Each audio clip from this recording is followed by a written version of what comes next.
Hello friends, welcome back to my YouTube channel. इस video में हम पढ़ने वाले हैं केपलर के सेकेंड और थर्ड लॉ का डेरिवेशन। तीनों लॉज केपलर के हम पिछले वीडियो में पढ़ चुके हैं। एक बार फटाफट से रिवाइज कर लेते हैं और without wasting time video start करते हैं।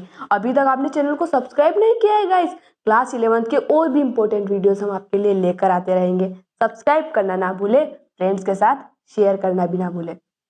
सबसे पहले हम देखते हैं केपलर का फर्स्ट लॉ क्या है। इस फर्स्ट लॉ का कोई डेरिवेशन नहीं है, बहुत सिंपल सा फर्स्ट लॉ है हमारा। क्या है कि एक हमारे पास क्या है, इलिप्टिकल पाथ है। हमें लगता है कि जो प्लेनेट है वो सर्कुलर पाथ में सन के अराउंड रिवॉल्व करते हैं, लेकिन ऐसा नहीं है। प्लेनेट जो है वो एक इलिप्टिकल पाथ में सन के अराउंड रिवॉल्व करते हैं। इलिप्स में क्या होती है, दो फोकस होते हैं and together known as foci. तो यहाँ पर एक फोकस पे क्या होता है, सन होता है। ये हमारे सन हो गया और प्लेनेट क्या करता है, इसके अराउंड रिवॉल्व करता है। ये हमारा फर्स्ट लॉ कहता है। इसके बाद सेकेंड लॉ की अगर हम बात करें तो सेकेंड लॉ कहता है कि ये हमारा इलिप्टिकल पाथ है। सॉरी, यहाँ पर सर्कुलर बन गया है थोड़ा। ये हमारा इलिप्टिकल पाथ है। यहाँ पर अगर प्लेनेट है और यहाँ पर सन है, तो जो लाइन होगी, the line joining the sun from the planet, यानी कि ये वाली लाइन जो सन को प्लेनेट से ज्वाइन करती है, serves equal area in equal interval of time. यानी कि मान लीजिए टाइम t सेकेंड में ये प्लेनेट यहां से यहां आ जाता है तो ये जो लाइन होगी ये क्या करेगी, इक्वल एरिया सर्व करेगी। यानी कि यहाँ पर जो इतने एरिया सर्व किया वो इक्वल होगा कौन से एरिया के। मान लेते हैं कुछ समय बाद हमने वापस से नोट किया इसका टाइम, वही t सेकेंड हमने रहने दिया तो t सेकेंड में जो यहाँ तक आ जाएगी ये लाइन, तो ये एरिया क्या होगा, इक्वल होगा। यानी कि कहने का मतलब है कि dA/dt क्या होगा, कांस्टेंट होगा, कांस्टेंट होगा। अब हमने कह दिया, इससे तो कुछ काम चलने वाला नहीं है, तो करते हैं हम इसका डेरिवेशन।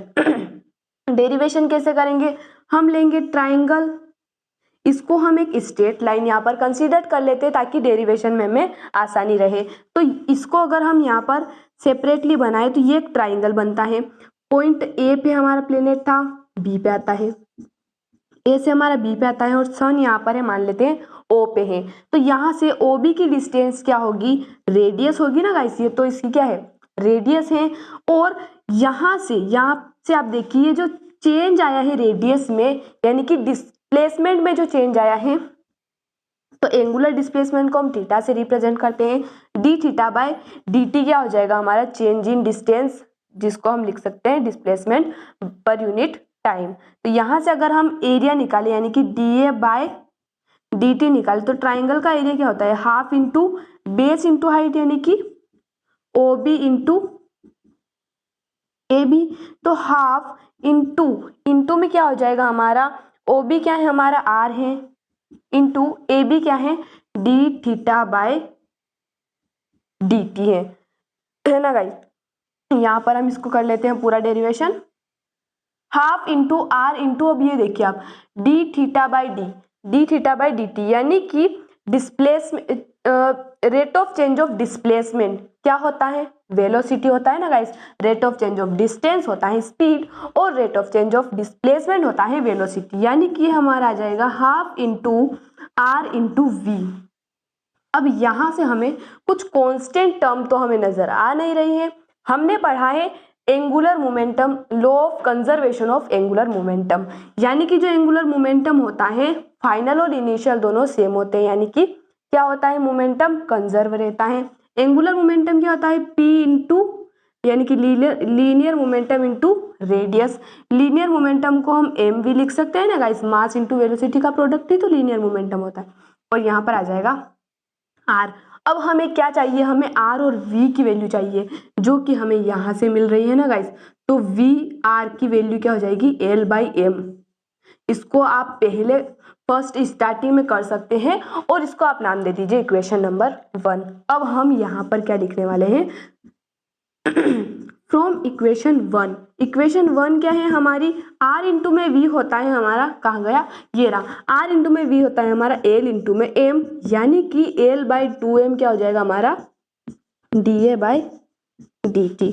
अब हम क्या लिखेंगे, वी नो दैट, हम क्या जानते हैं कि जो एंगुलर मोमेंटम होता है वो कांस्टेंट होता है, और मास भी प्लेनेट का, एम क्या है यहाँ पर, मास है प्लेनेट का, जो भी क्या है कांस्टेंट रहता है, और 2 जो कि कांस्टेंट है ही सही ऑलरेडी, तो यहाँ से हम प्रूव कर सकते हैं we know that L/2m equal है कांस्टेंट, यानी कि ये पूरा क्या है कांस्टेंट। तो हेंस प्रूव हो चुका है कि dA/dt भी क्या है कांस्टेंट है, और ये प्रूव हो चुका है हमारा सेकेंड लॉ केपलर का। चलिए आसानी से हमने प्रूव कर लिया, थर्ड लॉ भी हम देख लेते हैं। केपलर का थर्ड लॉ कहता है कि जो टाइम पीरियड ऑफ रिवॉल्यूशन होगा प्लेनेट का अराउंड द सन, उसका स्क्वायर डायरेक्टली प्रोपोर्शनल होगा उनके बीच की जो मीन डिस्टेंस है उसके क्यूब के। कौन सी डिस्टेंस, सन से प्लेनेट तक की जो डिस्टेंस है उसके क्यूब के डायरेक्टली प्रोपोर्शनल होगा टाइम पीरियड ऑफ रिवॉल्यूशन का स्क्वायर। ये हमें क्या करना है, प्रूव करना है। कौन सा लॉ है, थर्ड लॉ है ना गाइस। तो सबसे पहले हमने पढ़ा है universal law of gravitation, universal law of gravitation. क्या होता है universal law of gravitation, F equal होता है G/m/r² के। F यानी कि फोर्स होता है जो मास का प्रोडक्ट है उसके डायरेक्टली प्रोपोर्शनल, और r² के इनवर्सली प्रोपोर्शनल। कांस्टेंट लगाया हमने यूनिवर्सल कांस्टेंट है ना। यहाँ से हमारे पास फोर्स की एक वैल्यू आ गई। अब हमें पता है कि सेंट्रीपिटल फोर्स होता है,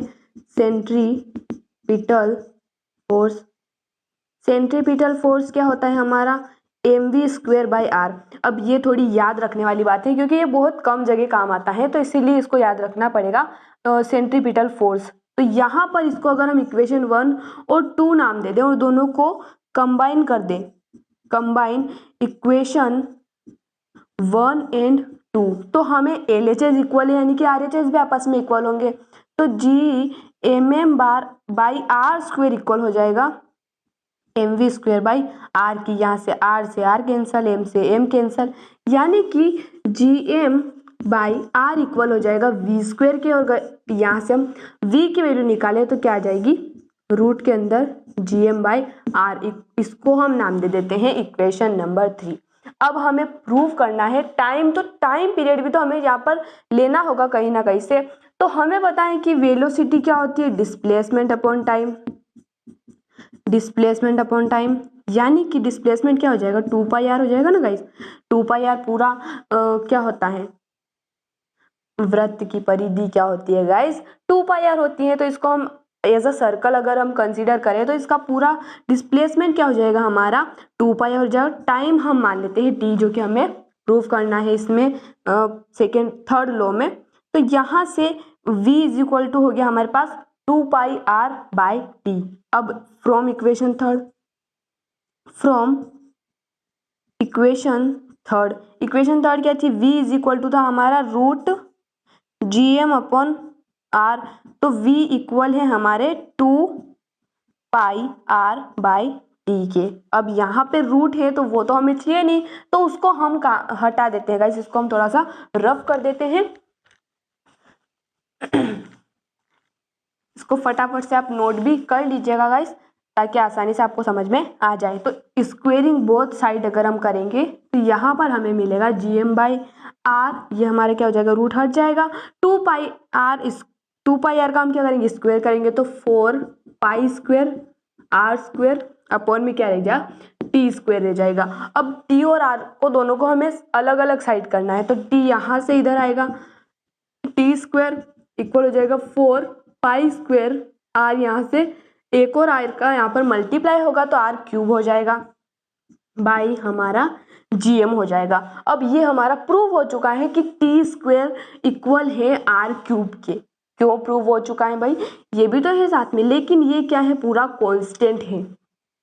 तो हम लिख सकते हैं कि 4π²/Gm, ये क्या है, कांस्टेंट है। क्यों है, क्योंकि 4 तो कांस्टेंट है, पाई भी कांस्टेंट है, मास भी कांस्टेंट है, और जी क्या है हमारा ग्रेविटेशनल कांस्टेंट है। भाई नाम से ही पता चल रहा है हमें, ये तो कांस्टेंट होगा ही सही। सो हेंस हम लिख सकते हैं कि जो टी स्क्वायर है वो डायरेक्टली प्रोपोर्शनल है आर क्यूब के, यानी कि time period of revolution of planet around the sun is directly proportional to the cube of mean distance between sun and planet. So I hope guys आपको video पसंद आया होगा। मिलते हैं अगले वीडियो में नए टॉपिक के साथ। धन्यवाद।